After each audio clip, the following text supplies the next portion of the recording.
2 లక్షల ఉద్యోగాలకు నోటిఫికేషన్ విడుదల చేయాలనే ఉస్మానియా యూనివర్సిటీ విద్యార్థి సేన ఆధ్వర్యంలో నిరుద్యోగ పోరు దీక్ష చేపట్టారు.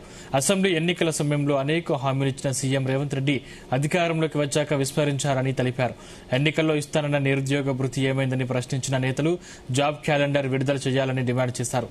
ఇక అన్ని శాఖల్లో ఉద్యోగాల నోటిఫికేషన్ల కోసం ఎదురుచూస్తున్న సమయంలో కేవలం 5,000 పోలీస్ పోస్టుల భర్తీకి నోటిఫికేషన్ విడుదల చేయడంపై ఆగ్రహం వ్యక్తం చేశారు. ప్రభుత్వం స్పందించి నిరుద్యోగుల డిమాండ్ పరిష్కరించాలని కోరారు.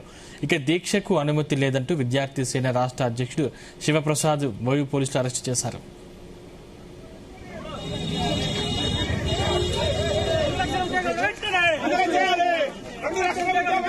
చిన్న చిన్న రూముల్లో ఒక 10 మంది ఉంటూ అనేక రకాల ఇబ్బందులు పడుకుంటూ చదువుకుంటా ఉన్నారు.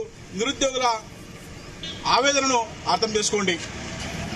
ఇలా గ్రామాల్లో తల్లిదండ్రులు కూలినాలు చేసి అప్పులు చేసి కొంతమంది తల్లులు పుస్తకాలు అమ్ముకొని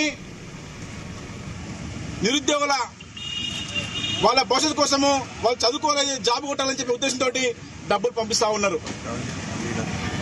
ఇవన్నీ రాష్ట్ర ప్రభుత్వము గమనించడం లేదు. ఒక స్వార్థపూరితంతో ఒక ఎలక్షన్ స్టంట్ తోటి ఎలక్షన్ల ముందు మాత్రమే కొన్ని ఉద్యోగాలు వేయాలి, అప్పటిదాకా కొన్ని మాత్రమే వేయాలని చెప్పేసి ఇలా ఒక స్వార్థపూరితంగా ఈ రాష్ట్ర ప్రభుత్వం ఆలోచిస్తూ ఉంది.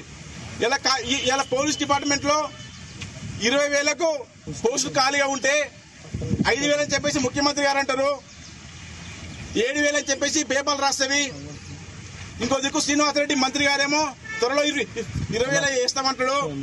ఇలా ఒక్కొక్కరు ఒక మాట చెప్తా ఉంటే ఈ రాష్ట్ర ప్రభుత్వానికి బాధ్యత ఎవరు వహిస్తున్నారు, ఎవరు మాకు కరెక్ట్ గా ఇన్ఫర్మేషన్ ఇస్తారనే ఒక ఆలోచన నిరుద్యోగులలో ఆందోళన ఉంది.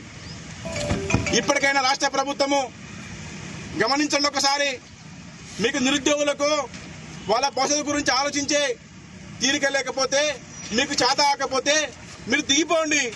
ఈ విద్యార్థులే ఒక శక్తిగా మారి మాకు మేము పరిపాలించుకుంటాం తప్ప మీ చేతిలో మోసపోయే పరిస్థితి మాకు ఏర్పడినప్పుడు.